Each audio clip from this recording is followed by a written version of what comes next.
यह एक सच्ची घटना है।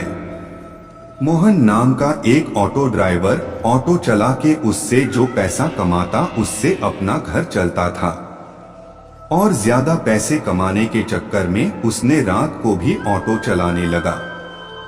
रात में सवारी कम मिलते थे जिससे उसका ज्यादा फायदा नहीं हो पा रहा था, इसलिए वह अगली रात को पास के ही शहर में रेलवे स्टेशन पे चला गया। काफी देर से उसे कोई सवारी नहीं मिली। रात बहुत हो चुकी थी, एक लास्ट ट्रेन आने वाली थी।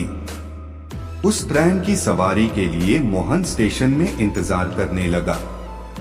बरसात का मौसम होने की वजह से वहां जोर जोर से बारिश होने लगी।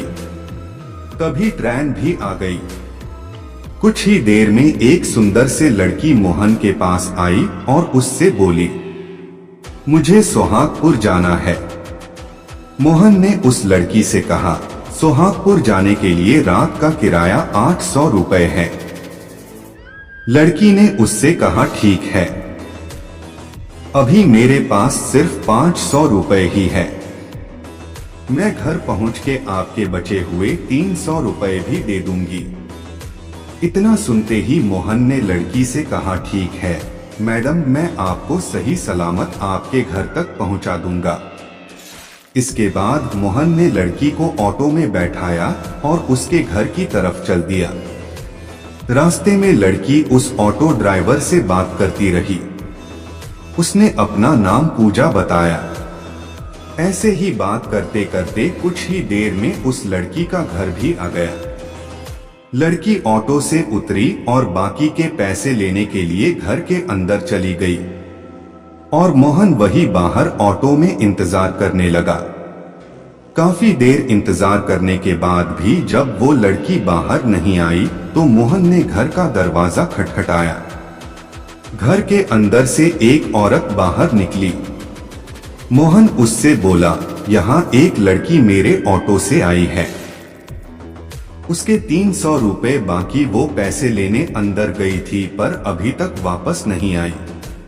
आप मेरे पैसे मुझे जल्दी से दिलवा दो, मुझे लेट हो रहा है। इस पर उस औरत ने कहा, कौन सी लड़की, यहाँ तो बस मेरे पति और मैं ही रहते हैं। फिर मोहन ने कहा, उसने अपना नाम पूजा बताया था। इतना सुनते ही वो औरत हैरान हो गई। उसने मोहन को अपने घर के अंदर ले जाके दीवार पे टंगी अपनी बेटी की फोटो दिखाई। वो फोटो देखते ही मोहन बोला, हाँ ये वही लड़की है। तब तक उसके पति भी अपने कमरे से बाहर आ गए और उन्होंने बताया, ये कैसे हो सकता है, ये हमारी बेटी है। ये 3 साल पहले अपनी पढ़ाई पूरी करके हमारे घर आ रही थी, तभी एक ट्रक से उसका एक्सीडेंट हो गया, वो अब मर चुकी है। ये सुनते ही मोहन के होश उड़ गए और वो वहां से भाग निकला। जैसे ही वो ऑटो के पास पहुंचा, उसके शीट पे बचे हुए 300 रुपए रखे थे। पैसे देख के मोहन की और हालत खराब हो गई। वो पैसा वही फेंक के मंत्र पढ़ते हुए वहां से भाग गया।